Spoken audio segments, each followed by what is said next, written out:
We'll call him Jason the Giant Killer in the 4J. He starts fourth tonight. Could be gunning for another one here. Here they come. Speedway is out, and Brent Mattis takes the early lead coming down the front stretch as they race their way into turn number 1. Jared Larson, the Sharon Speedway point champion, charges underneath Mattis going into 2. And Jared Larson takes the lead. It looks like he will lead lap number 1. And Jacoby gets into second. Rod George third.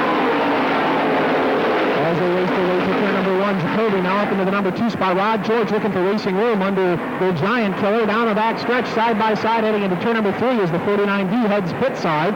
The leader is still Jared Larson, and George is up to second. Rod George now into that second spot. We've got the 4 and the 4J, followed by the 2L and Mattis in the 33.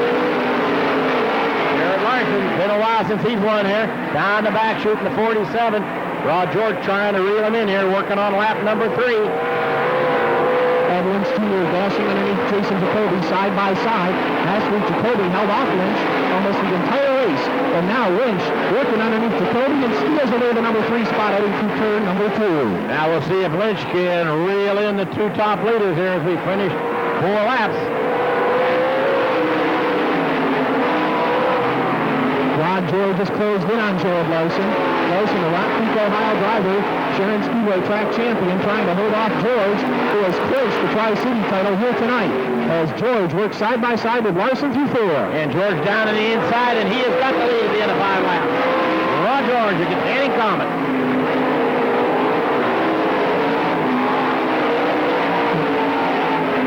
If Rod George can win tonight, it will be his 8th win. We got a spin in turn number 3 and 4. Yellow flag is out. I believe it's Butch Beasley in car number 1 up there in turn number. Jason Jacoby in the 0 of Andy McKisson round out the top 5. Green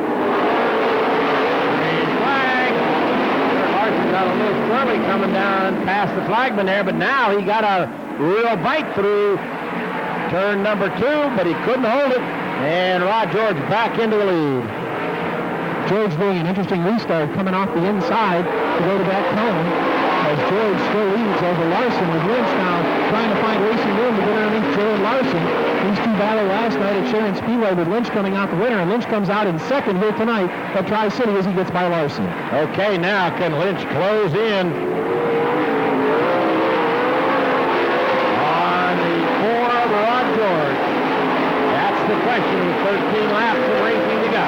Andy McKisson and Darryl Steinling having a great battle for 5th wall as they work off turn 2. Steinling had the spot. McKisson got bumped underneath him going into 3 last time by. Took the spot back. Andy McKisson, the Strattonville PA driver, doing a great job in car number 0A, trying to get a second consecutive 5th place finish here at Tri-City. Steinling coming from 14th and next to last in the field after having troubles in the heat race. I believe he had a 4th at Sharon last night. Well, and now Larson is coming into the clutches of Jacoby, McKisson, and Steinling as they're all working inside lane going through turn number 4. The only guy that seems to be running anywhere near the middle of the top would be Edmonds Jr. and Darryl Steinling. Steinling trying to swing wide up there in turn 2 to take over number 5 spot as he tries to close in on McKisson with 10 laps down. And we're halfway through here. Got a car off the track over there. 23, the rookie driver, he keeps it going. Well, that rookie driver is going to hold up the rest of the pack here as they come for turn 4. Larson to the top side of car number 23. McKisson trying to make a move on Jacoby. Side by side into 1. Jacoby may try to hold him off as they battle for 4. And that's a battle there as McKisson moves up a spot.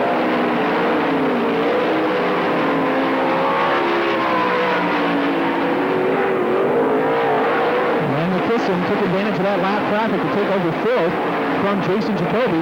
Now McKisson closing in on Jared Larson. Andy doing a great job tonight as he's got the blade off 2 for 3rd. And McKisson coming down here in that 3rd position here at the end of 13 laps.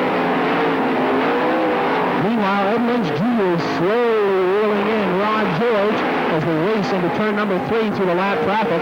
There's 2 lap cars that separate George and Lynch right now as they work off of turn number 4 down the front stretch. The time is beginning to run out on Ed Lynch Jr. here as we have 14 down and blows up real quick. You'd probably love to see a caution flag. Rod George doesn't want to see a caution flag. Now they work their way out of turn 4. Well, you're right. Rod George has opened up about a half a straight on Lynch, but Lynch continues to rely on that top side to get in speed to try to catch the lead in car number 4, Rod George. And he is cutting down the distance, but he may run out of laps. He's only got 4 to go this time, 16 down. Still got a half a straightaway to catch the number 4, Rod George. They race down the back stretch. Rust kicking up here on the front stretch as they race into turns 3 and 4. Here comes Rod George, top side of one car. That's the 78 of Marianne Williams, and that 23 rookie driver diving to the inside as he gets lapped once again by George. And Lynch Jr., top side of the speedway, goes around both cars as he tries desperately to close in on Rod George. So with 2 to go this time, he's running out of laps. George with a 2 to go sign. Lynch running second. Andy McKisson still holding on to 3rd right now, running in 4th. Here comes the battle for 4th down the front stretch. Jason Jacoby side by side with Jared Larson. They race into turn number 1, and Jacoby takes over the spot briefly. White flag is out. And Rod George on his final lap now, looking for that 24th career win, and Ed Lynch Jr. is not going to be able to catch him. Rod George is leading, but Jason Dakota is getting passed by Jared Larson at the line for 4th as they exchange the spot on that last lap. Well, here comes a checker. And there it is, checkered flag for Rod George. He picks up another win. Lynch will settle for second. Here comes McKisson, going to have one of his best runs ever here in 3rd spot. And 4th is a gaggle of cars coming down here. A couple of lap ones over the 47, over the 4J, and the 98.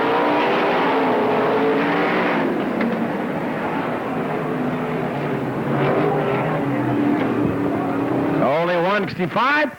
Hey, if this is your first time visit here to Tri-City, why not take a Tri-City t-shirt home? They're just $11 tonight, special sale.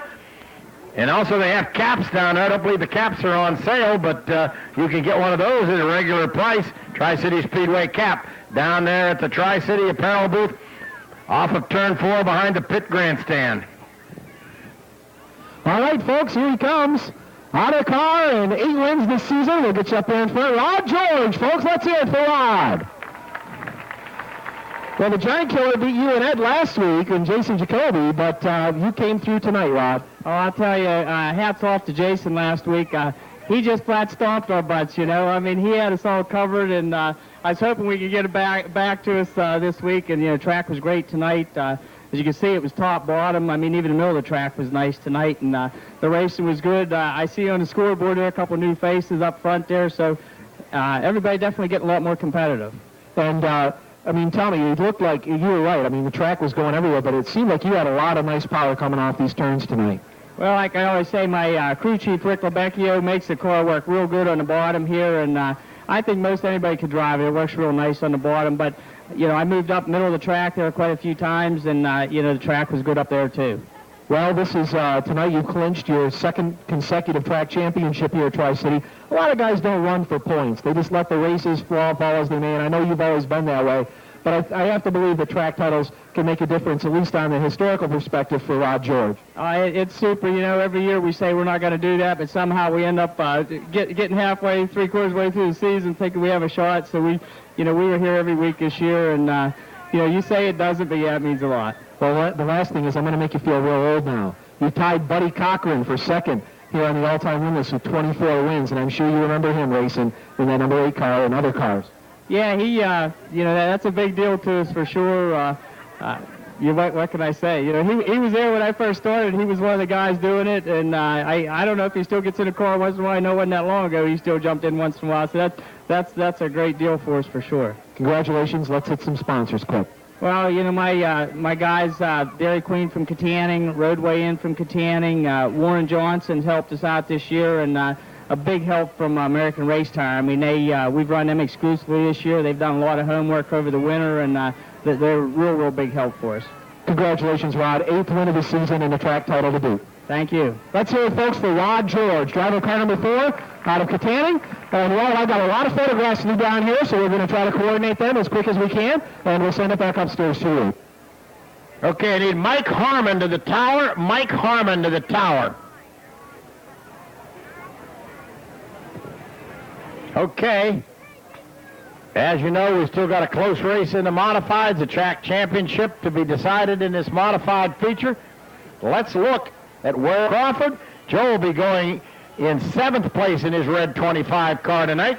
Andy Priest, driving a 6-cylinder car, just trying to keep those points up tonight. And Andy's going to have to start way back there in 14th place, but he's going to try to hang with it and stay tough with a car that really is out of division when it comes down to it. It's a 6-cylinder modified car. Of course, it's a famous car, the Emig number 1.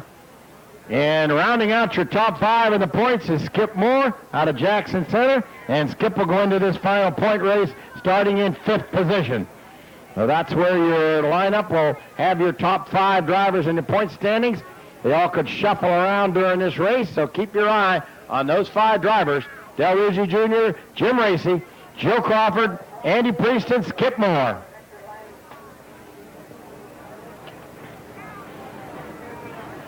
And we'll go down the lineup now.